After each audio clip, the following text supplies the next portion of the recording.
And it's not. I mean, what makes this really interesting to me is how many times in world history have you had a Congolese man, who's my age, sit down across from a Texan man, Come on. and have an honest conversation? Mm-hmm. It's rare. I think it's pretty rare. So It is I was rare, actually but it's a excited to beautiful have this. thing. It is a beautiful thing. Yeah. I was excited to come here. I'm like, these are Yep. conversations that my dad and my mom. I don't know. What one of my friends says, like, when we speak, we don't just speak for like we don't just speak. It's not just us speaking, but we have like 1,000 people who came before us speaking to us, and then then the miracle of like being That's alive. a cool. Yeah. So it's not just me sitting That's a here. cool way of looking at it. Yeah. It's like there's a whole generation of humans behind me that we can't see, but I can feel the energy sometimes. So I'm a novice when it comes to everything in the Congo. So help me understand the Congo. Wow. How would you explain it? Outside geographically, then we can go from there. Okay. The Congo is if Africa is like the palm of my hand, but upside down. Okay. The Congo is like the bullseye. Okay.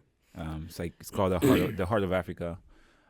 Geographically, it's the second largest country in Africa, right behind Algeria, and Wow. then it used to be the third, but then Sudan broke in half into North Sudan and South Sudan. Yeah, So yeah. now the Congo is like the second largest. Population is blowing up. Now it is? It's been, but since the war since the deaths resulting from war have slowed down, the population is starting to really grow, and then it's like the median age of Congolese is like I think late 20s. The median age? Yeah, I think it's like 26 or something crazy. Wow, now why is that? Yeah, that's unfortunately just a lot of young deaths, and just a very young, youthful population. I would say like the average. It's not unusual to see a Congolese family with like 6, 7, 8 kids, and so you have one family that will have a bunch of young kids. But then, because of the war, a lot of people died during the war, and also famine, and then sickness and disease. So like the life expectancy, don't quote me here, it's probably like in the 50s. Okay. But it's also as the war slows down, that's going up, and so you're having people having more kids, less people are dying. Access to quality health care is also going up, and so the Congo being right in the middle, a lot of things kind of go through the Congo, and the most beautiful country that I've ever been to. Yeah. I might be a little bit biased, but That's all right. a lot of people that go there, they say it's different. Yeah. Is it forest? Is it jungle? Is it mountains? What's the terrain like? It's right in the middle. So the Congo's like already in the middle, but in the middle of the Congo is the second largest rainforest in the world, with the Congo River. So that's like thick jungle. You go in there, you're getting lost.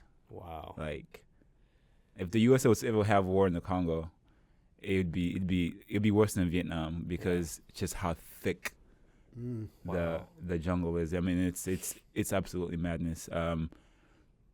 And then right outside there, it's like a little less dense, and then as you go out, it becomes more hilly. So Eastern Congo, where I'm from, Bukavu, is extremely hilly. It's got like endless rolling hills. I can't even describe it. Sounds beautiful. It's gorgeous. It's gorgeous. Like, some of the best coffee in the world comes from that area. It's just you go there and you just think of the greenest place you can never imagine in the U.S., but with hills and grass that is a hue of green that you probably haven't seen ever. It's gorgeous. It really is. Like, and then there's like islands, because there's like a big, there's lake called Lake Kivu where I'm from, and in that there's an island called Idri, and just gorgeous island. A lot of people don't know about it, but I want to keep it a secret. Okay. No tourists. You don't want to bring tourists over. No, not too many. Just the people with good intentions. Yeah, maybe me and you can go one day. Yeah, you're right, but we can't tell anyone else. Okay, I don't know. You blindfold me on the way there. Yeah. Put the big shroud over my head on the way and there. tell you a different name when we get there. Yeah. I'll do that to you when I bring you over to my house too. Beautiful country, some beautiful people, but some hard times, huh? Yeah, one of the hardest places to live in our generation and more.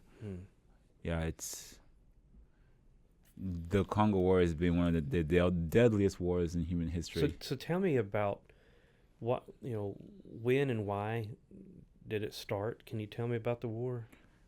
Man, that's a rabbit hole. I'm gonna try to summarize something that's very hard to summarize. It's like tell me about World War II. Do you know what I mean? It's. I get it. There's a lot to digest.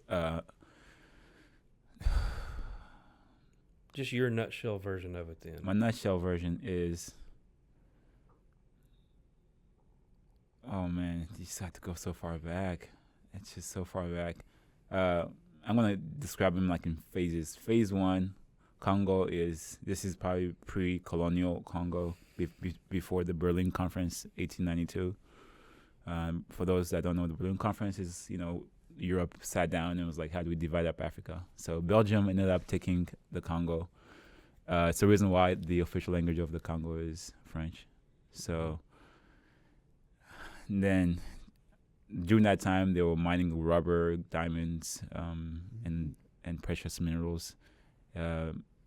King Leopold was the worst conqueror you can imagine. He was a tyrant. And yeah, if you want to look that up, just type in Belgian Congo, okay. King Leopold. Or if you've read the book King Leopold's Ghosts, it takes into account what that was like during then. And then eventually we get our independence. I think in 1963, sometime at 68 or 63, in the 60s. And during that time, then it's the time when we were going through the Cuba Missile Crisis, and we were having issues with Russia. Yeah.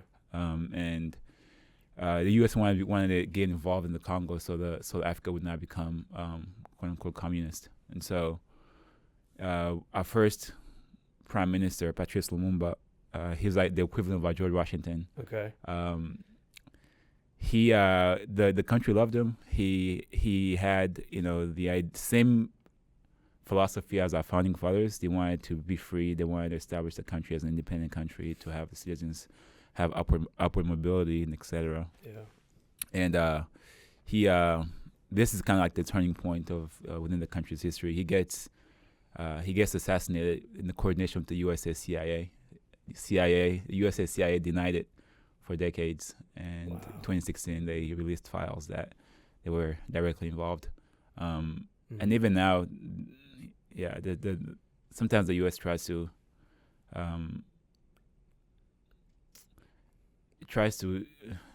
change the facts of what actually happened. They try to whitewash the history of it. Yeah, really. And growing up in the USA, moving to the U.S. and seeing how much propaganda we get fed into a school system, it's actually pretty scary. Mm-hmm. It's pretty scary. So you talking about here in the States? Yeah. The history we get told you is oh, absolutely, alternative facts, as I like to say it. And so so Patrice Lumumba gets assassinated by the U.S. They firing squad in coordination with some Europeans chop his body up in 2 pieces, and they throw his body in cyanide. The only thing that's left of his body is his tooth. So imagine that happening to like George Washington. It'd be insane. Wow. So he's Did you know this? I didn't know that part. I didn't know that either. Yeah, it's pretty savage. I didn't know the CIA had, or U.S. had anything. I did know that part. I didn't know that. I didn't know the cyanide part. Chopping his body up. Yeah, because they didn't want to, they didn't want him to become a murderer, and they wanted to kind of dispose of that and just move on. So they instilled someone that was a sympathizer to the U.S. cause and the West's cause, and that was Mobutu Sese Seko. This is controversial, but I think as a man you have to stand for something. He was a puppet. He was a puppet, but he was a puppet that brought stability because the West didn't interfere as much, because he gave them whatever land rights, mineral rights. He gave them what they asked for, and so fast forward. Arm of the U.S. government can persuade people to do things like that. Yeah. The U.S. government, the Israeli government, some Western European countries. It's the times we live in. You're unfortunately you're the either the hammer or the nail in these situations. But the sad thing is when these things happen, humanity loses out. Yeah. Like humanity loses out on the potential of what we can actually achieve together. So I hope we can evolve over time as humans Yeah. to like go beyond this petty. There's enough land for everyone. There's enough water for everyone. There's more than enough food. Money, the concept of money we made up and we're killing over it. It's we can do better. So he gets killed. The country becomes unstable. Mobutu gets made the president. He rules with an iron fist for over 30 years. Gets cancer. I think it was colon cancer. Gets flown to Morocco in 1997. Dies. And when he dies, it's just like the nail in the coffin. But what I mean by that, the country was starting to become unstable because they knew that something was about to happen to the president. He was sick. So he dies, and then at the same time in 1994, there's a nearby country called Rwanda. I was living about a mile away from Rwanda. It was crazy. The craziest thing you can imagine. Rwanda falls into the most vicious civil war and genocide in modern history. Within 100 days, 800,000 people are killed. Like the country itself I think had less than 4 million people. So like I think it was close to a third or fourth of the country gets decimated in 100 days. It was. That is unbelievable. And you lived right near that. Yeah, I lived through it. It was. There's the Kivu right there. Yeah, right there. So don't you tell see. anybody. Don't tell anybody. Secret. Yeah, like he was right there. Yeah, and there's Rwanda. Yeah, when there's right next door. It's beautiful. So.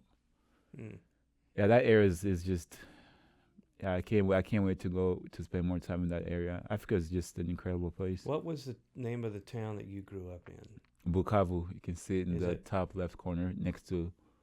It says Walungu Nizaba Makombo. Bukavu is like, you see where it says Nyongwe Forest? Yeah. Right. Bottom. That's in the bottom. You're passing it very bottom. Chiagungu, Bukavu. Yeah. There you go. Yeah, that's where I grew up. Right there? Yeah. Oh, Bukavu. Right there on the water. Bukavu, yep. Right near the water. Yep, it was just that's why I asked you earlier before we started rolling, like what was it like growing up in the US in the 80s and the 90s, because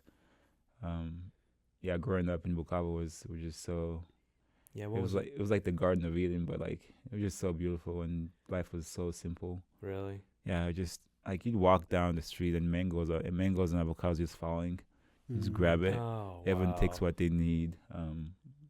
It's really emotional talking about this thing because when you go back and you see the decimation that war can cause, it's like disturbing.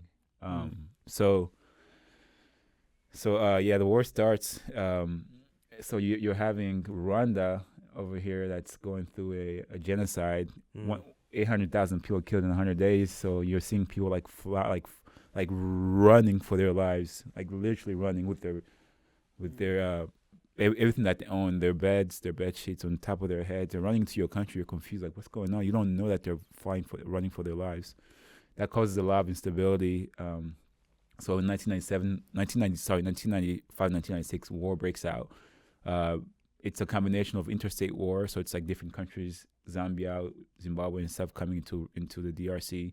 It's militia war, so the state government. So imagine the U.S. government starts fighting like MS-13, or the U.S. government is fighting like one of these like drug gangs. Trinidad, we just blew up and coming out of Venezuela. Yeah. So imagine like they were to somehow break through the U.S. border and they come in and start causing chaos, just murdering people.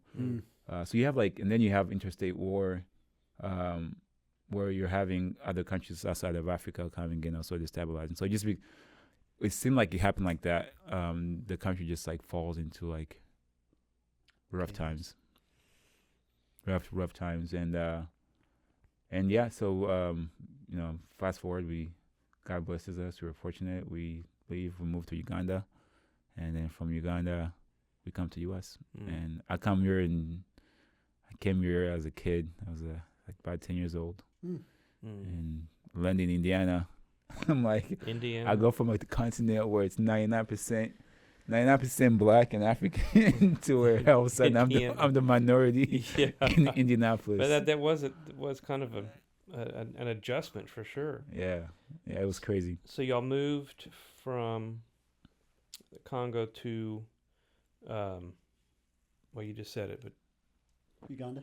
Uganda. Congo to Uganda, Uganda to U.S. And what was moving to Uganda like? What was so the reason why you moved was for safety? Yeah, it was getting less and less safe for our family to stay in Bukavu, and a lot of people had lost their lives, and word was in their lives. And my dad was constantly on the cutting on the chopping block. What do you mean? So when war breaks out in the country, the enemy or whoever you're fighting, the first thing that they go for the intellectuals, they go for celebrities, they go for people that bring value to society. Because if you demoralize a society, it's like when the enemy comes in, they bomb all the communication line. Now you can't talk, right? So you demoralize a society by taking out the top. You cut the head, cut the neck. Yeah, the influencers, people that help the country. Imagine like the U.S. was to get in a war, and then like all Hollywood gets absolutely bombed. New York City gets bombed. Miami gets bombed. Chicago gets bombed, and they started just taking out all the top scientists, all the top politicians. So yeah, my dad was he was involved in our city quite a bit, and yeah, he had to go. So he left us. Not because he wanted to, because he had to. Left our family, and that was I got to see like what it's like for a family to not have a father figure and not having a head of the household. What happens? It's the effects of happen quick. Like the impact of not having a dad is immediate. It's felt immediately. So my dad, he's like in my mind, when I think of a man, that's a man. That's a man I have a lot of respect for. Yeah. And I don't know if I've met a man who I have more respect for than him. He gets my salute for sure. Wow. He leaves, goes to Uganda. Tough times for him as well, leaving his family. He ends up getting malaria, and almost passes away. I mean, he's got like 5 lives. It's crazy. Wow. Still with us? Still with us. Yeah. Survivor. Yeah. A fighter, man. This guy does not. That's great. But if you see him, he seems like he's very nice, like very, very chill, smiles. But my goodness, this guy's a warrior. See, we have no idea probably what he had to endure. I mean, man, what you all had to endure. Well, he had to endure, man. I can't even imagine being a father, and then, I mean, when you're born, I think we're given scripts, and the scripts that you're given usually doesn't have a lot of hardship.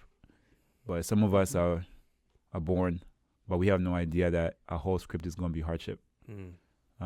That's my father's script. He's faced a lot of hardships that I wouldn't wish upon anyone. I would not even wish upon my enemy. So. Wow. The reason why I have a lot of respect for him is because he's taken his script and he's made more than the most of it. So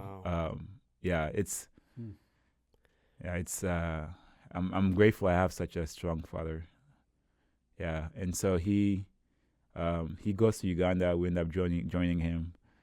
Just talking about it makes me emotional, just because just like to see the things that he's had to go through. And see how he's had to navigate life, and that with the cards he was dealt and what he's been able to do with it, it's tough shoes to fill, if that makes sense. Yeah, tough shoes to fill. So, so he goes to Uganda. He's a man that's skilled man. He ends up, he ends up making friends with some high heads of states, and we end up, fast forward, I don't know what I can share, what I can't share, but we end up moving to the U.S. Early 2000, I think 2000. We leave Uganda. We live as asylum seekers because were going to die in the Congo. Mm-hmm. We were fortunate enough, our case gets expedited through my dad's workings, and we resettled in Indianapolis. I landed in Indianapolis in the fall of 2000, right before 9/11. Wow. And you were 10. I was about 10, yeah. About 10. Yeah. It's crazy. And how old are you now? 35. 35? Yeah. He told me that. Yeah. He doesn't look 35. I thought you were about 12 now. It's African, man. It's all that healthy living. Yeah. It's good hot sauce. Mangoes and avocados on the tree growing. Yeah. It does something. It does something like fresh food, man. I wish our government would do a better job of like feeding us or giving us access to better food. America, we're suffering. We are suffering. We're being decimated by our own government. RFK is trying to change that. Yeah, if you keep them sick, you can keep them medicated. Yeah, RFK is trying. I think he's trying to take the best step forward that he can. But unfortunately, with him, he's still a product of the system. So he can only think so far. He can only think through the system. And I have tremendous respect for him and his whole family. But I think some of the things that we need to do is so far removed from what we're doing right now. The system's broken. The system is broken. It is broken. Yeah. And how do you work around it? You get rid of the greed and the profit involved, or the exorbitant profit involved. Yeah, that's it. I heard somebody say one time, we're not sick because we don't have enough drugs in our system. We're sick because we don't have the right foods. We don't eat. We don't eat well. We don't eat right. So I'm actually 26 years old. I just look like I'm 52. He smokes. Your biological age is 26. Hey, I watched this article on YouTube the other day. We were talking about the 80s and 70s and 80s TV shows. When you think back, you look like Newhart. Greatest show ever. It was. All of them. It was. But those guys looked older than they were. Bob Newhart? Yeah, a lot of them looked older than they were. All in the Family, Archie. He was only like 49 or 50. He was younger than me.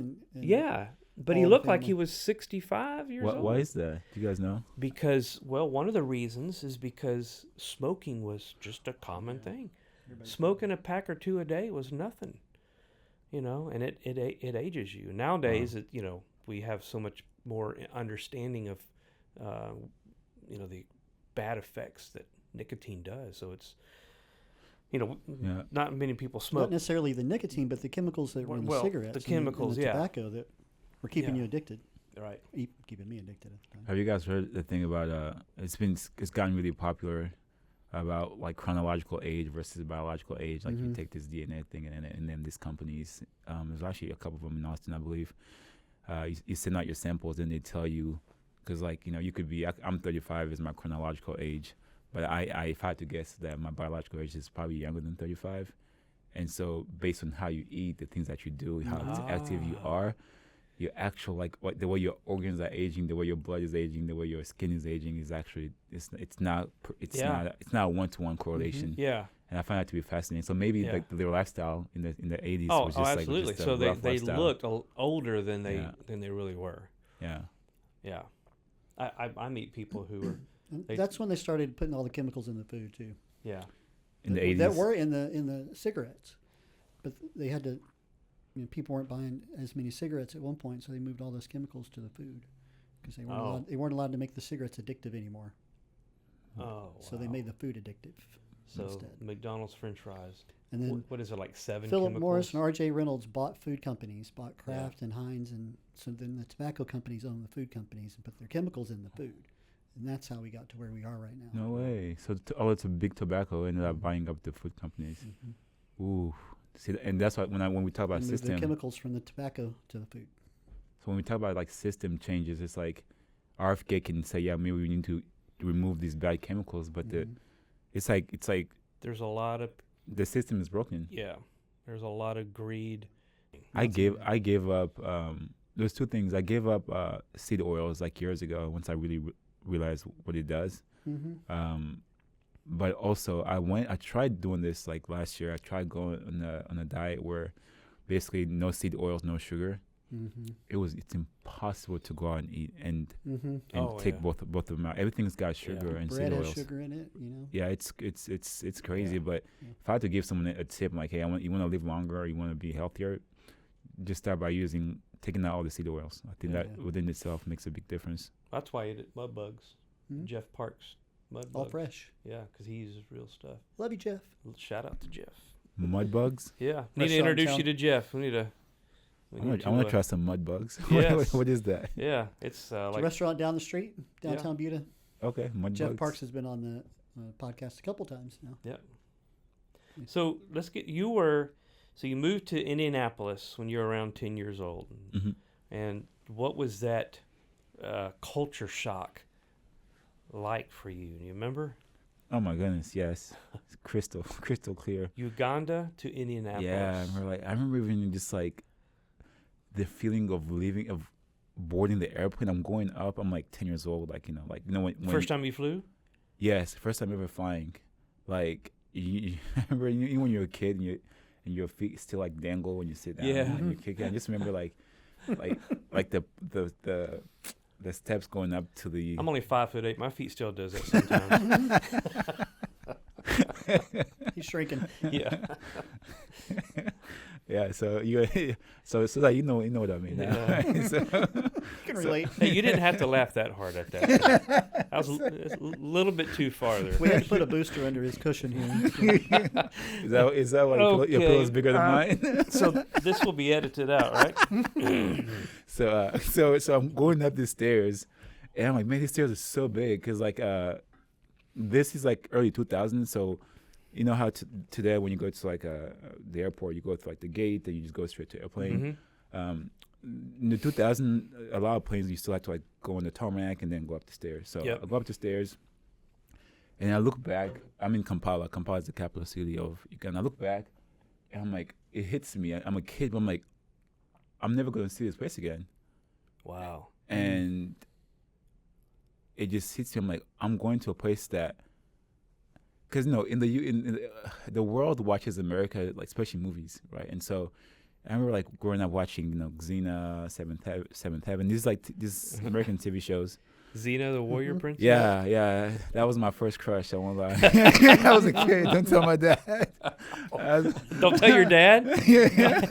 Guess what? Oh, that one's serious. You want to see this? Actually, I don't know. You never know. What's his email address? We'll send it to Do you remember her? Xena, the warrior princess. Xena, I remember her. The warrior princess. Who did not have a crush on Xena? The I'm a kid. What am I doing with that? So, I'm looking back. Yeah, there she is. I mean, look at that. How can just, just strength and femininity. Yeah, you know what I mean. Yeah, what a sweet looking princess. Every dad's dream to have a daughter that carries around a sword. Actually, that's true. I have a daughter carry around a sword. Don't mess with my daughter. Yeah, she was very independent. Yeah. And it's crazy how the things we grew up to like often start off as childhood. Like I think about the women that I'm attracted to now. I feel like they possess they're not like Xena, but they possess certain qualities that I even found to be attractive when I was a child. So I'm looking back, and I'm like, oh my God, I'm never gonna see Kampala again. I'm leaving Africa, and I didn't even understand what that meant. I didn't understand just how that when you leave a continent, especially as starkly different as America and Africa, is that you're changing worlds, and so. And someone that's lived in Africa would understand exactly what this means. It's like you have to change everything how you think. And so I get in the plane, and immediately I'm like, this place smells different. This airplane smells different because we were going from Entebbe, which is the airport in Uganda, to I think Paris, and so I think it was France Airlines. Yeah. So I'm like, wow, this is cool. And then first thing I remember this before we even arrived to Indiana, they were serving us our first meal, and there's still not a lot of culture shock because most of the passengers on this airplane are African. Yeah, they're all going to Europe or U.S. or Australia, and a lot of them are also like me. They're like our family, they're immigrants or they're asylum seekers that are escaping some kind of persecution where they were. So we're all like, we're all in the same boat. And so I remember like the first time they service, and I looked down I'm like, what the heck is this? There's this like little tub that has like something red in it. I'm like, oh, this has to be sweet, because I had never, packaging and stuff is different. I opened up this pack and I just like chugged the whole thing, and immediately I spit it out. I was like, oh, I was like, what is this? It was ketchup. It was ketchup. It was ketchup. What you thought of, like pudding or something? I was like, who in their sick mind would make tomato and make it look like jam? It's a puree. Oh my goodness! It's that's the French part of it. It was, and you eat French fries with the tomato puree. This is my, even till today I still stand by this. I've gotten indoctrinated into ketchup, but I still think it's a problem. And this is a problem. It goes back to the system. Tomatoes and ketchup should not have sugar in it. So I was so confused of how sweet. Oh wow! To me, it tastes like a dessert combined with something salty. It was like, I thought it was disgusting. So I spit it out. I didn't have ketchup for about a year. And we landed in the U.S. eventually. Once we landed in Indiana, I'm trying to remember, like it was a night, and it was my whole family. And I just was like, have you ever watched a movie when like characters like arrive into like a new land, like Mars or something, and just like that sense of wonder and like bewilderment, and everything is so new. You feel excited. I'm 10 years old. I'm like, wow, this is where all the movie stars live. I'm in Indiana. I have no idea. Everybody in the U.S. is a movie star. Yeah, I was like, I had all these like preconceived notion of what I'd seen on TV, which is nothing like like nothing like what the reality is of actually living in the U.S. And so we land, they pick us up, and I remember like they gave us like a big old bag of animal crackers. This is my first time having animal crackers. I'm 10 years old. Don't give a 10-year-old animal crackers. I destroyed that bag. It was a 20-minute. That's more. Yeah, I was like, I started becoming addicted to sugar, and that's really where my sugar addiction came. I ended up having to go to a dentist years later, and having to get like cavities filled in and stuff because, like, I realized that sugar is not supposed to be eaten all the time, but because I had so little of it in Africa when I got here, I'm like, you mean I can just have all the sugar I want? No one's going to stop me. Yeah. It's in everything. So it's even in the ketchup. It's in the ketchup. It's in the ketchup. It's even in things that are sweet already. So we arrived and then the sugar lobby. We'll be here all night. What'd you say? The sugar industry and how they, that's a rabbit hole we'll go down. Don't get him started. The sugar industry. I want to hear this, but we get when we arrived there, the adjustment really it was just pure culture shock. The next morning, we start kind of like getting oriented around Indiana, and I thought I could speak English, but I realized I couldn't speak English. Looking back, I was probably like 25-30% fluent, and the little English I did know was not really understood because I learned my English in Uganda, and their accent is very different, and I thought that Americans spoke so fast. It was like, like, you know how we hear when you hear a Chinese person like talking, that is what it sounded like to me. Yeah. When I first landed, I was like, so what language did you speak in Uganda, or what language do Ugandans speak? They speak Luganda and English. Okay. But you only learn English if you go to school. And do you speak Uganda? The crazy thing about languages, when you're a kid, you pick them up fast. So I was fluent in Luganda. I kid you not, a year into living in the U.S., gone. I know maybe one word now. You still speak French? Yeah, French. I've lost a little bit of fluency, but I can definitely hold a conversation. Yeah. In Swahili, I'm still fluent. Swahili? Swahili is my mother tongue. Yeah. Say something in Swahili. Just start talking. just start talking in Swahili. This is so. I love it. So cool. Come on. Yeah. Why? It's Go like ahead. Somebody saying, "Hey, say something in English." It's like.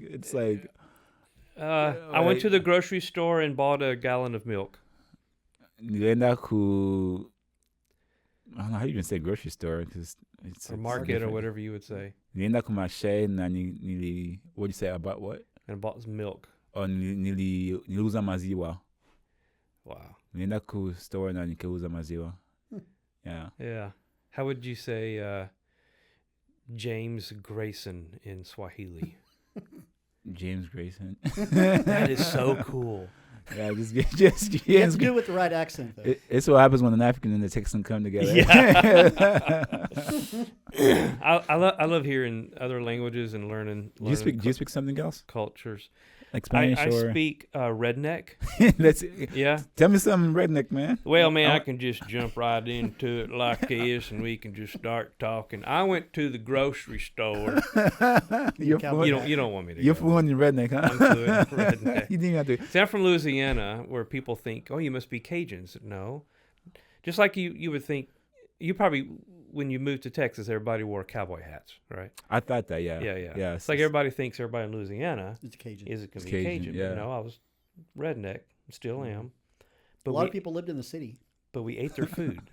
We ate Cajun food. Mm-hmm. My mom makes a great gumbo. Have you had gumbo? Yeah, I love gumbo. We need to take him to mud bugs. You need to Please. experience mud bugs. I want to try it. And they're gumbo. You guys are hyping it up. I want to try Yeah, it. well, Jeff's a good friend of mine, and he uses really good ingredients. But Your accent is actually interesting. I mean, having grown up in the U.S., I'm equally American as I am African, and so when I first met you, I was like, your accent is also it's unique in the sense that it's not quite Texan. It's also not quite Louisiana. It's like something in the middle, somewhere in the middle. probably somewhere in. Yeah. Lafayette, I lived in Southwest Louisiana, Lake Charles area. Lake Charles. There you go. But if I'd call my dad right now and get on the phone, it'd just slip right in there like that so fast. I'd just start talking like this, like for real? like it Deadliest wasn't a thing, you know. We just Whoa. talk like this all the time. Daddy, how the cows doing, you know? So that sounds natural. Like that sounds It's normal, just, natural to you. It just comes just real naturally like that, you know. It's Man, just how it I'm is. tempted. I might be exaggerating a tad bit, but you know, it's a draw. It's a draw. it is. Strong draw. Well, now the draw. So the thing is, I'm from Dry Creek, Louisiana, small cow town, no stoplights, nothing. So a lot of people think us from Dry Creek are dumb because we talk so slow, and the very last word just doesn't finish. It just kind of falls off. Mm-hmm. It's like, hey man, how are you doing? It's sort of like, hey man, how you doing? Hey, what's going on? What's going on? It's just kind of talk slow like this. It just doesn't go very fast, you know. Can you teach me how to do that? You teach me Swahili. Easy. I'll teach you. Jumbo. redneck. Jumbo means hello. Jumbo. Yeah, jumbo. Jumbo? Hello. Okay. Hey y'all means hello. Hey y'all. Hey y'all. Hey y'all. Hey, you did. That's pretty good. Hey y'all. Hey, y'all. Give me something harder. Oh, Let me make my Africans proud. I don't know. What would be hard, James? What's a real redneck sounding word? I have to think about it. Pasture. Or you can give me like a phrase. I'm gonna try to say it. Find you one. You cut your hay yet? Say it one more time. You cut your hay yet? You cut your hair yet? That's not quite it. No. Oh, I know it. Instead of saying, have you eaten yet? Yeah. Have you It's eaten yet? jeet yet? Jeet yet? Jeet yet? Jeet yet? Jeet yet? And the answer is, You? Out to? Alright. Yeah? G yet? Come Jeet hell or yet? high water. Say that. This ain't my first rodeo. This ain't my first rodeo. This ain't my first rodeo. Okay, now kind of let it drown it. You know, slow it down. This ain't my first rodeo. This ain't my first rodeo. I mean, you know, I think Get with in a, there. I think he'll make a good cowboy. You have any Matter cowboy than a boots? wet hen. Yeah, I got a cowboy hat, but not a cowboy there you boots. go. All right, we need to take you to Cavender's. Don't mess See? with Texas. Let's go, man. Make me a Texan, please. Get you a belt buckle with some, well, not UT horns, but just regular old cowboy horns. Longhorns, but Yeah. not UT. Not Longhorns. Yeah, UT. longhorns, but not UT horns. This ain't my first rodeo yet. We try it. trying to keep that culture shock going here for you. you Yeah. know. 20 something years in. Oh man. So you lived in the States for 20 something years. 25 years or 20, something. 25 years. Yeah. So you made a statement interesting. You feel as much American as you do African. Yeah, like my mind is American, my heart is African. Okay. My heart is also American as well. So you can have both. Mhm. So where do your parents live now? Do they still live in Uganda? Excuse me. The Carbonation. My parents now live in Kigali, Rwanda. Rwanda. Yeah, post COVID, they like we out. They left. So they were here until COVID, till COVID. and then COVID they went back. COVID broke them. Yeah. COVID broke a lot of people. Yeah, it did. It's still breaking people. Really? They're just Oh, psychologically, yeah. I think something happened during COVID that I think shifted, like the minds of Americans. But I think the minds of the world. But I'm not everywhere in the world. But I think something happened during COVID when you interact with people. There's some kind of shift that's happened where when you're interacting with people, it seems like there's sometimes like a veneer or wall that wasn't up before. Yeah. People are more closed in and reserved and it's more distrusting. More I fear. think that's a big one. I think people are distrusting. I think people have realized how much fear can control them. Mm-hmm. I think people are angry that they allowed themselves to be controlled by fear. And I think there's the leaders have proven that they can control people by just a simple announcement. And you also see the people who enjoyed being controlled. That's what I was going to Down say. that too. Yeah, It makes them comfortable because they don't have to make they decisions. don't have to make decisions. Yeah, And how quick a neighbor will tattletale on another neighbor. Wild. yeah, How never thought I'd fast see that. they could be friends, and then how fast Yeah. And you would, not only did I never think I would see that, but I never thought I would see the government encourage that. And that's Yeah. what they did in California and in Minneapolis. yeah. I think Minnesota? that's what I like about Texas is Texans have remained true. The Texan identity identify with because it's stubborn. It's stubborn Mhm. and it says no when it says no. It means no. During COVID, I was living in Indiana, and I will never forget this. I was like, where are we? It felt some kind of sick George Orwellian sci-fi Yeah. movie. Mhm. During COVID, like the first 2 weeks, you were getting to see that the government was trying to see how far they could push control, and so Indiana being kind of a shy conservative. They all describe Indiana. If every state is a personality type, Indiana they're like the hardworking good old guy that doesn't know their value will get pushed around some. And Texas is not that. Texas does not get pushed around. So Indiana being the state that it is, I love Indiana. I grew up there. Is within 2 weeks, the government told everyone that they couldn't go out past a certain time. And then most people obeyed immediately, but there were people that started kind of like dissenting and saying that, you know what, we can't be out at 7 p.m. No, we're gonna go out. And so the government, I don't know if it was through the federal government, the state government, the National Guard came downtown in most bigger gathering places where people would be walking, and they posted and they said that if you're here past, I think it was 8 p.m., they would arrest you. And so I will never forget that day. I was kind of walking around, and there was protests, of course. I'm walking around, and right around 8 p.m., the city, wow, quiet, dead. I'm like, what in this is not the America that I know. And people, think about it, like the states, it's been proven, the states that closed and the states that didn't close and the countries that closed versus there was not much of a difference between the two. No. And so it just, No. I think there was something that was happening that's beyond us, like average citizens, that they were testing. Because sometimes people, conspiracy theory. Well, they say that, the CIA being involved in the Congo is a conspiracy theory.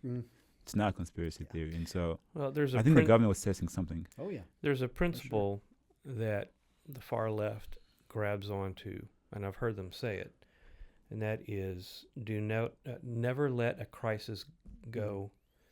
That was Rahm Emanuel from That's Chicago. it. Yeah. So never let a Never crisis let a good go. crisis go to waste. Never let a good crisis go to waste.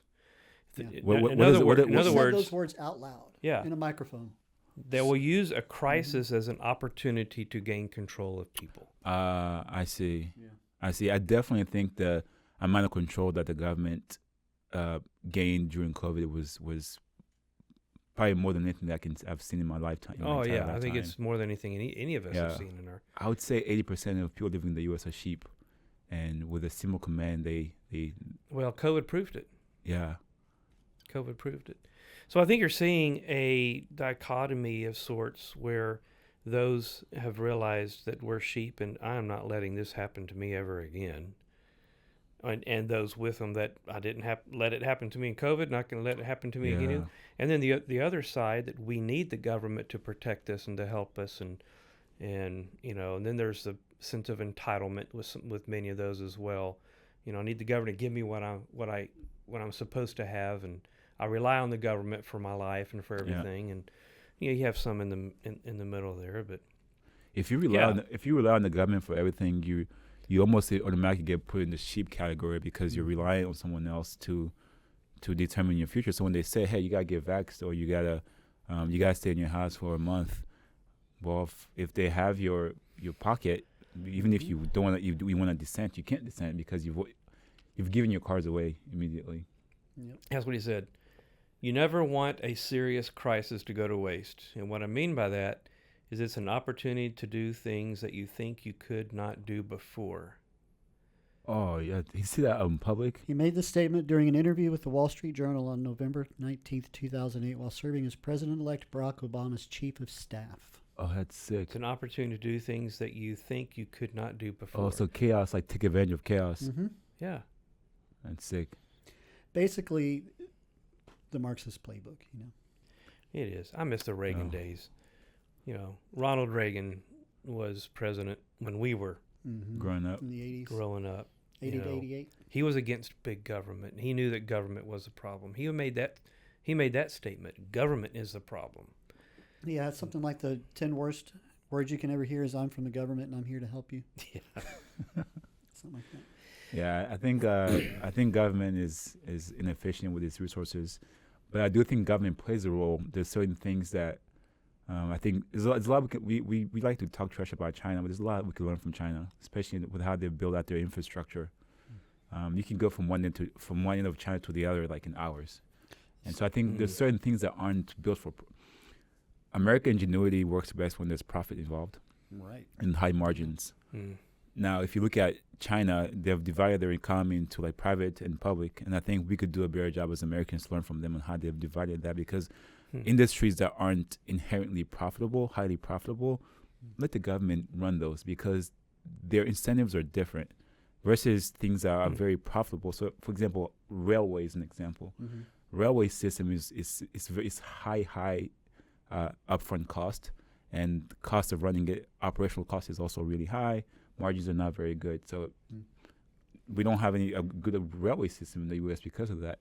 Now imagine we were to go in and say, hey, let the government run that enterprise, even though it's not super profitable, for the good of the citizens. I think having that divide a bit better could be. I mean, our infrastructure is getting destroyed. I mean, have you driven around the U.S.?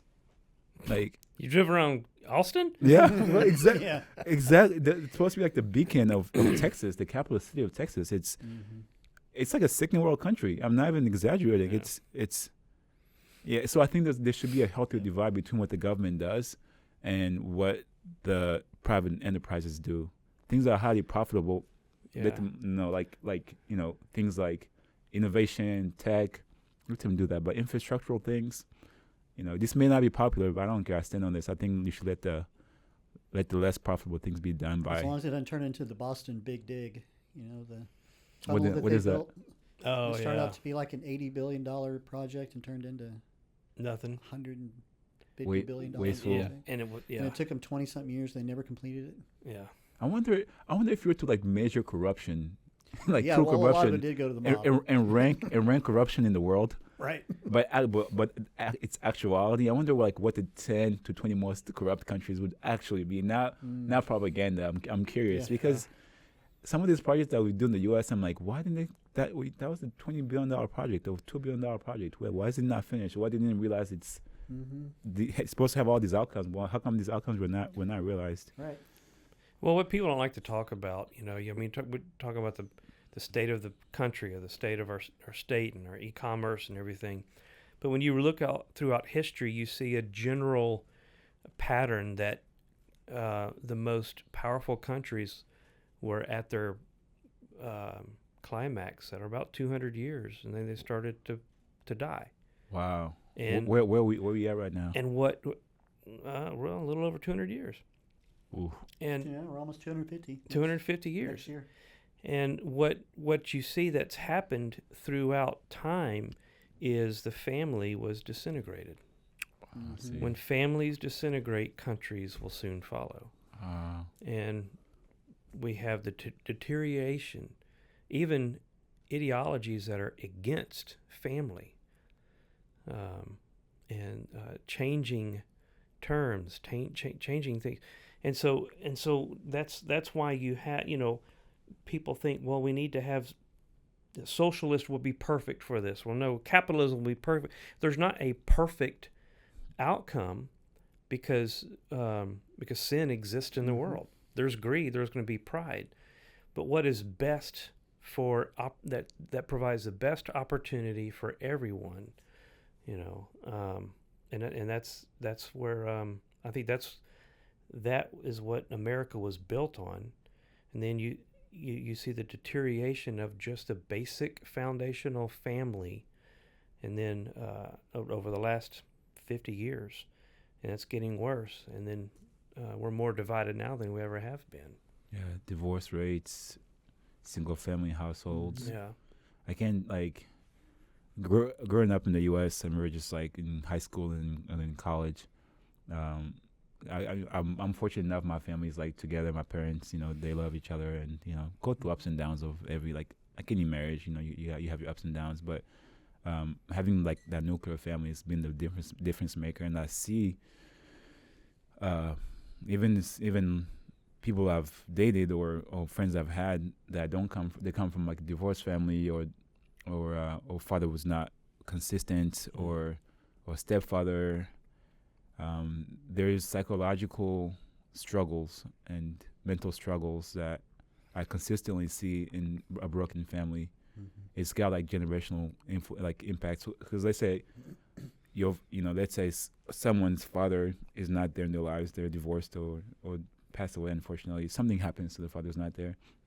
That effect cascades down not just to the guy when he gets married, because now he doesn't have a good playbook.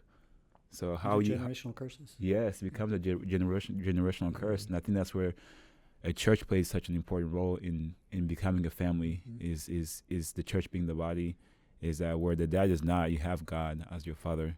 You have a pastor, you have a deacon, you have another member of the church that is a father and becomes your father. And so when I have not had my father around, like right now, I have great men around me that keep me accountable, that remind me to stay close to God. Mentors. And when I don't have them around, I can feel myself like slipping back a little bit. And so I keep these people close to me because we all need accountability. Even fathers need fathers. So I would have to agree with what you're saying. I think the coming against like life, coming against families, autonomy, health, like we talked about earlier, with our food system, I think has really harmed us. But just hearing you talk about your dad, I can see a lot of that in you. That drive for survival, not giving up. What's been refreshing about you is, well, now that I know you're 35, I thought you were 25. A lot of the younger generation in America has a sense of entitlement. You came here with culture shock and come from a difficult scenario, and you're making something of yourself. You're starting from scratch and you're making something, and it's a really beautiful thing to see. So we're really cool to see. It's obvious how much respect you talk about your dad, and it's obvious how much he has poured into you, and you have. Yeah. You're a real man. Thank you. You're making something of yourself, and it's beautiful to see. My dad poured a lot into me. Yeah. I gave him the runaround. Of course you did. You're a kid. That's what you're a kid. Do. You're a kid. You're you're in a different country, because he's having to adjust 3 countries and raise you through 3 different cultures, and so I have a lot of respect for him because of how much energy he poured into being consistent. Like, hey, you're supposed to go right, I go left. You're supposed to go right, I go left. He'll keep correcting me. He would not. Yeah, he would keep correcting me until I get it right. And sometimes Like that a man father does. Being a dad is hard. Being a dad, it is hard. It is hard. I think it's only in my 30s that I started like really respecting my dad as much as I should, because I realized how hard of a job he had raising. Because it's not just me; he had 5 other kids, and so to dads that have more than one child and remain consistent, like the world needs you, and the world needs you to be consistent, and the world needs you to sacrifice. So, what brought you to Texas from Indiana then? Adventure. Was it during COVID? It was right after COVID. It was 2021. I had been building a business in Indiana, then left Indiana. What business? I was building, this is like during the hemp craze. So Trump passed a bill, I think it was 2016, called the Farm Bill. Okay. That basically legalized the production of cannabinoids or cannabis. So this is like hemp pretty much. And so hemp gets legalized, and during that time, I met a friend who was a retired Navy SEAL, and we started to build this idea that Indiana could be a powerhouse for creating hemp-derived products. So things like carpets, like bookshelves, furniture, clothing, and so raised a bunch of money to. It was my first like true venture. Wow! I learned a lot. I ended up having not one partner that was not such a great partner, and ended up leaving the company in 2020, and moved to South Carolina because I my parents had moved out of Indiana, and I'd been in Indiana because of that, because I wanted to live somewhere else so I could just taste something different in the U.S. And so I moved to South Carolina to be away from people, and to be in the mountains, to isolate, to really like figure myself out and who I am and what God wants me to do. You went to the wilderness. Went to the wilderness. Yeah. It's a transformational like time for me. I ended up realizing a lot of things about myself, both great, good, and bad. Because when you look in the mirror, when you truly look in the mirror, if you're honest with yourself, you're not gonna like everything that you see. You're gonna love some things that you do see. And so I had clarity. I had more clarity of who I was and who I am and who God wanted me to be. And so I got this, this kind of inkling that I needed to see America. I needed to see. So when I meet with Americans or other people, when I talk about America, it's not coming from books. It's coming from me having lived experience. Especially what happened in 2020. I think there was a reset, something that happened that changed how Americans are fundamentally. And so I wanted to travel across the U.S. to talk to people, to meet people. I had a job that allowed me to do that. And so I started my little trip, go through 10, 12 different cities. Austin was on the way there. I was supposed to go from South Carolina all the way to the Pacific Northwest in Seattle. I get to Austin in the middle of my trip, and I was supposed to be here for 1 week. 1 week became 2 weeks. 2 weeks became 1 month. That happens sometimes to people when they come to Austin. Yeah. How long you been here? Since 1993. There you go. Wait, was yours just a random trip? Well, I went to college in Lubbock for a year, and then nothing good was happening in Lubbock, and so I just moved to Austin. Came here. You haven't left since? Wow. 1993. Wow. Yeah, Austin will just kind of pull you in unexpectedly. Yeah, I feel like Austin brings in a few different kinds of characters. People that need a new start. People that are looking for adventure, something new, tech people. And so I did have a tech job when I came here, but I was just traveling to stop by in Austin. And Austin just kind of had an allure. But also I was feeling like God was telling me that I need that for my transformation into becoming who he wants me to be, I needed to spend some time in Austin. And so it was actually between Austin and Tennessee and Nashville. I was debating between the two cities. I had a couple close friends here. And so I just fell in love with the city's energy. And the fact that it was a big Texan city, but was still open-minded.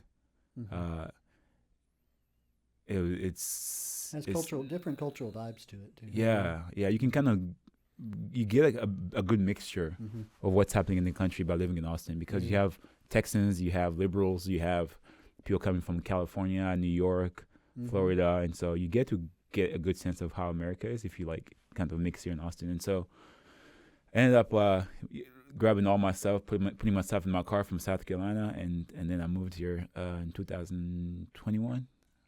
Wow. And I've been here since. And so, what did you have a job when you waiting on you coming here, or? I was already working a job when I came here. Okay. I was working at like a remote tech job. So that one, okay. Yeah. So once I got to Austin, I was like here for a month, and I met a girl randomly that I ended up dating for a while, and did you meet her on 6th Street somewhere?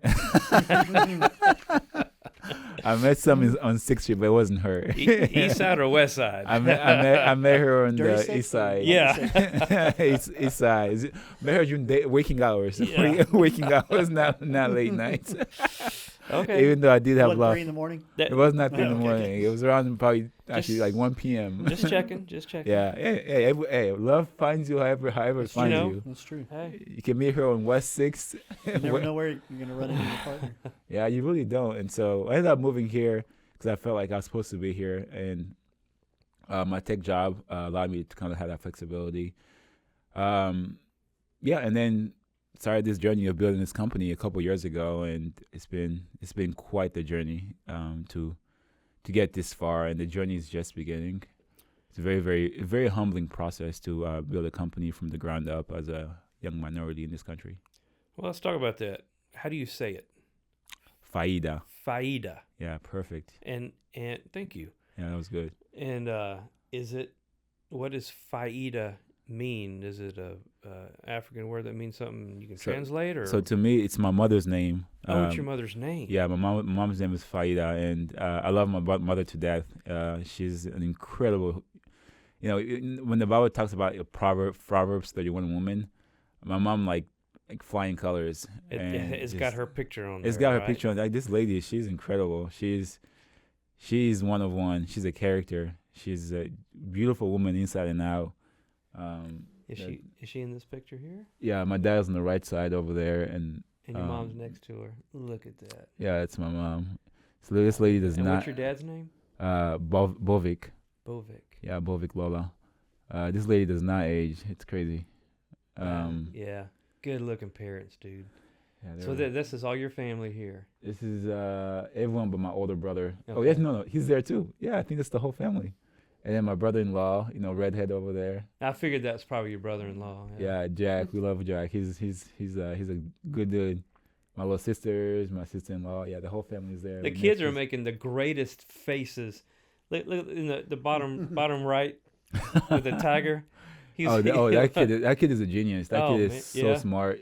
He knows more about airplanes than 99.9% of adults. It's insane. Like what's his name? That is that's Kwame. Yeah. Awesome. Yeah, he's half Ethiopian, half Congolese. It's oh wow. When we have kids, if you have kids and you raise them in a good environment, they're like a software upgrade.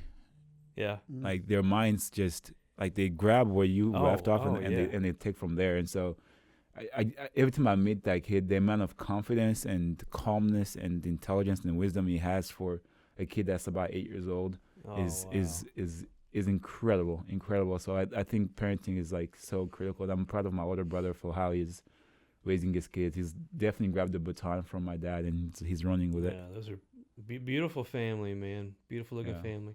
Thank you. So you could have started any business. Why a hot sauce? What is about the sauce that you wanted to run with that? So I'm a believer of like storytelling. I think us as humans Me too. Yeah, that's why we're here. Yeah. That's why we're here. Like we the only thing that remains when you're gone is really the story that you left behind, and the story that you leave behind, the stories that we tell is what stays in us. Like if you think about the American story is manifest destiny.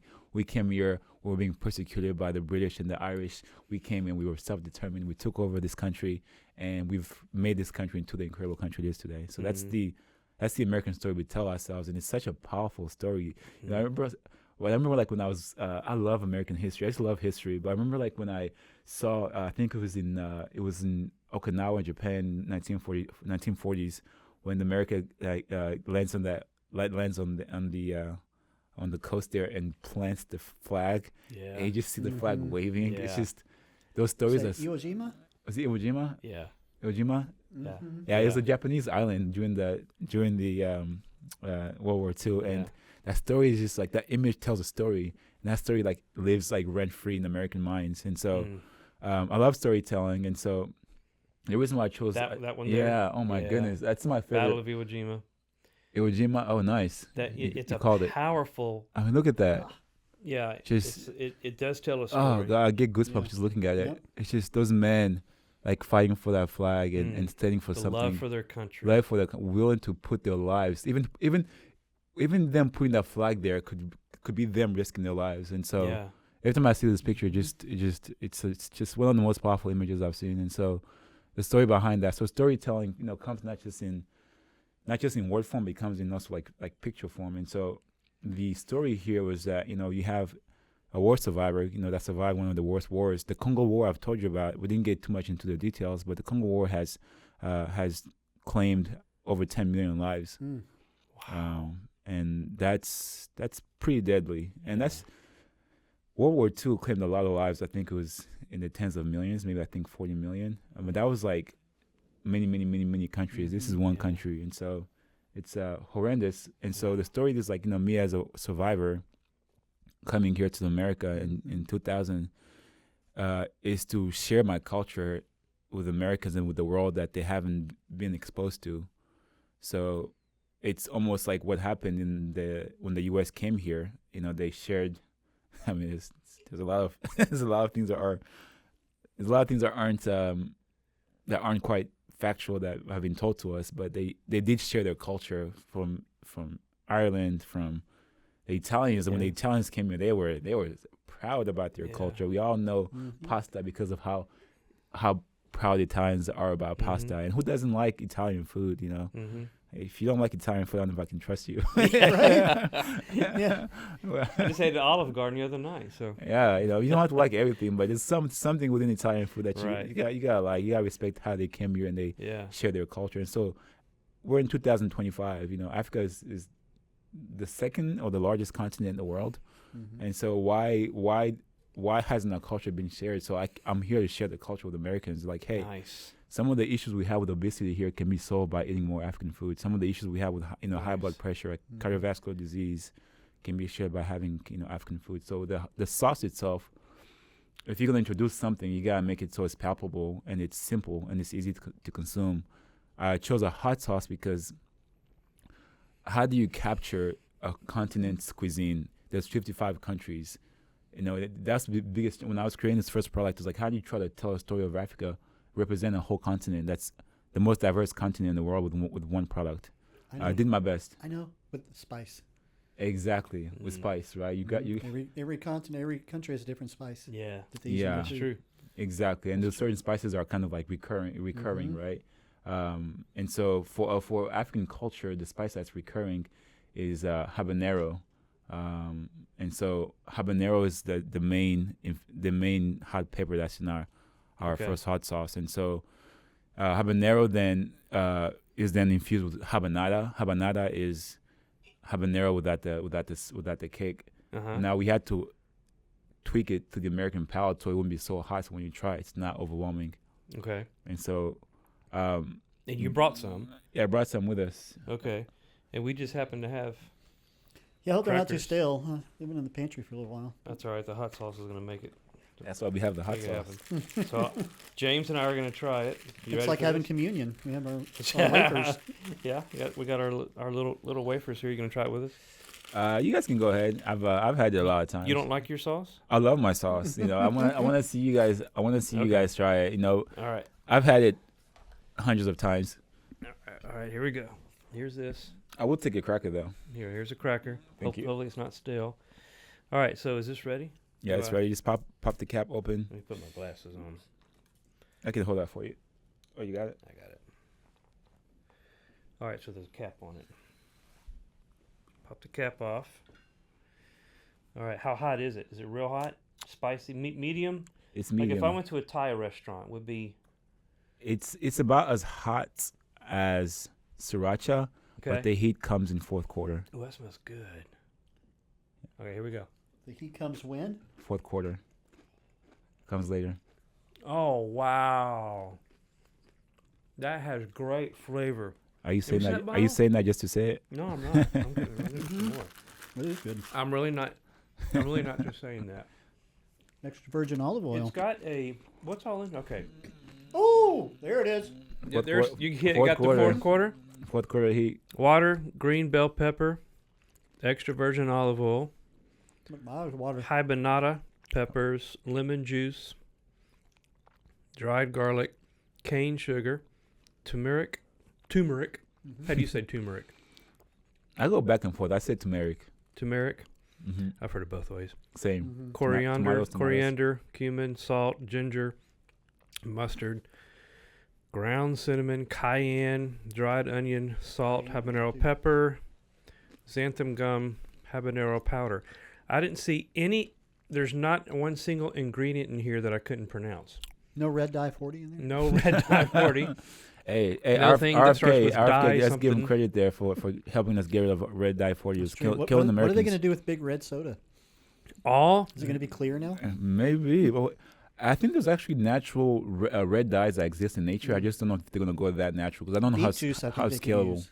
But how do you make Beet- things not taste like beets? This is it, y'all. You I gotta don't know. get you a bottle of this. Mm-hmm. Faida. Yeah, so I mean, so we're in the process of starting to scale now, and Pili infused. What does that mean? pili pili. I wanted to pay homage to my culture. Keep it all to yourself over there. Make me a cracker there. I wanted to keep it. I didn't want to lose the heritage. Faida is really trying to bring African heritage foods to Americans, and I didn't want to lose the heritage. Pili pili is basically hot pepper or habanero in Swahili. So I want to make sure I keep our language and pay homage to our culture Oh, nice. in all our products. So Nice. this sauce, as it scales and it goes on the market, it is one of the healthiest, if not the healthiest sauce in the market. There's no junk in there. Everything No. is even the oil is extra virgin olive oil, Mhm. single source, and I want to make sure that every product that we build, when I go to bed, I can go to bed in peace, knowing that I'm not making Americans sick. It's got It's good. I love it's it. got a full flavor. I Mhm. like it. So you are. We need to bring Jeff. What Park. what Jeff is it? Parks What's the wanted best to stuff to bottle. put this on? Taco- Besides what we're doing right Well, now. look. there's Tacos, Mhm. burgers. burgers for Those would be sure. Oh my great on goodness, burgers. burgers, wings. Some crazy people have tried it with ice cream. No is that way. enchiladas? Ice yeah, cream. Yeah, people. I'm telling you. Chicken, eggs, rice. Oh, that would go good. My chickens finally started laying eggs. I got chickens. They Oh, you got finally started chickens? Laying eggs. Yeah. Oh my goodness.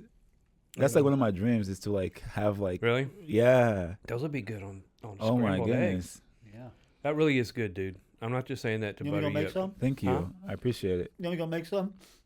Yeah, as soon as we're done, we're going downstairs, gonna scramble some eggs, Oh yeah, I would love that. put some pili on there. I'll eat that with you guys. And talking Oh, about that'd be you're referring to storytelling. The story behind Faida is my mom.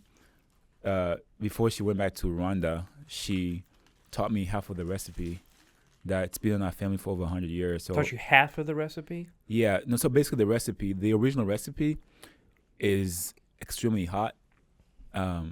And maybe one day we'll release like a limited edition of Okay. the original recipe. I want to try that one. It's so I'm hot. from Louisiana, man. I can. Oh, you mean can it's handle hotter it. I than can that? take it. Oh, it's like probably Dude, 5 that's times, really 10 hot for times. you? No. Yeah. I mean, it's good, yeah. but I can go hotter. I can go Carolina Reaper hot. Oh, So you can go we'll hotter make- than Ghost I pepper can. hot. I can't go that. Oh, hot. Reaper is crazy. Reaper will. So is the original recipe like a Reaper? Is it's less than the Reaper, but Okay. it'll have you Habanero's right there, up there on the Mhm. on the Scoville scale. scale. What's it called? Scoville. Mhm. Yeah. Scoville scale. It's up there, but Reaper is up there. Mhm. It's So this is based off your mom's recipe. yeah. So my mom taught me half of the recipe, and then the other half was me making adjustments and adoption to Uh-huh. represent the entire continent. Because her original recipe was really representing East Africa, but bringing in certain notes. So if any Yeah. African tries its hot sauce, they're gonna be like, "Oh, this is dope. This reminds me of my home." So I try to bring a piece of home from every country Oh, into this that is recipe. cool. And that's why I took it. I mean, it took us a lot of tries to get this. That is cool. And when you build a product, what customers don't understand is like you're constantly refining and perfecting the recipe, because as you scale, like making 5,000 bottles versus making 100,000 bottles is a whole different process. Oh yeah, I bet. Yeah. So where are these for sale now? Right now it's on our website, FidaFoods.com. FidaFoods.com. Fida Foods, yeah. FAIDA Foods.com. It's the easiest way. It's the easiest way to get you a bottle. But as we're speaking right now, we're starting to talk to distributors and finding ways to start getting into stores, restaurants. You know, if you have ways of getting us into restaurants, if you have ways of getting us into retail, that's really our next step. That's what we're working on right now. That's what's keeping me busy. Gotcha. Nice. Yeah. Awesome. And that's just our first product. You know, the goal is to represent the culture, which means if you look at the story of Siete Foods and kind of how they lay down and represent Mexican culture, but in a healthier way.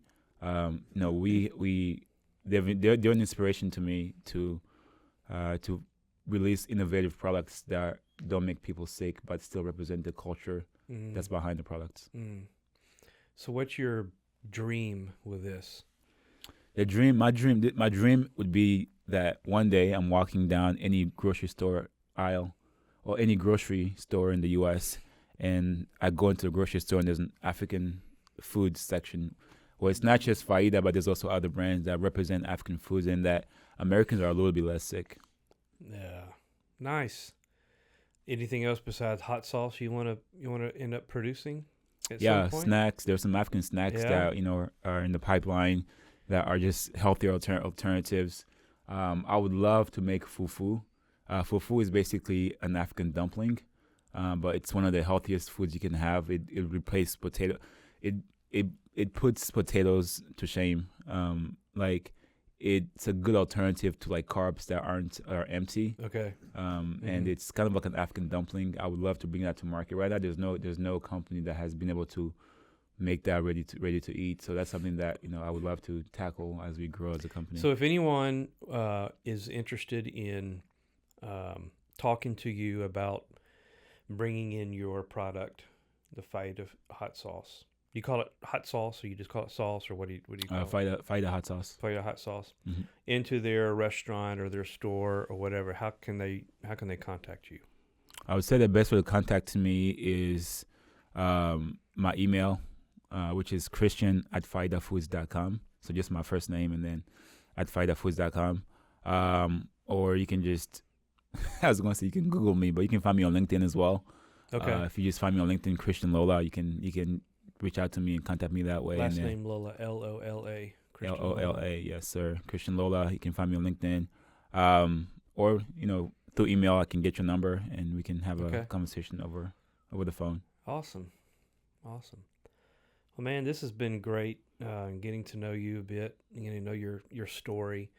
And every business has to have a strong why behind it, and I think your story tells that why very, very well. Thank you. You came from a beautiful country, beautiful people, very difficult situation, going through culture shock and learning new languages and all of this kind of stuff, to doing this right here is just, when you think of the thrive, not just survive idea, you've captured it all. And so telling your story, or having you here to tell your story, has been a tremendous honor for me. So thanks for being on. Thank you. Yeah. Thank you. I'm going to buy 3 bottles. Awesome. Of Yay. That. Yeah. Today. Let's go. Now. New customer. Give one to Jeff. New customer. I'm bringing one to Jeff. I'm bringing one to you. Let's go. Yes. Love talking to you. It's been nice, getting to meet you as well. This has been a vibe. I love learning from brilliant minds and humble souls. So, pleasure's mine. Our love to your family back home, Faida and Bovic. Bovic, yeah. Bovic, and all the genius kids that are there. All right, man. Thanks for coming on, dude. Appreciate it, man. It's been cool.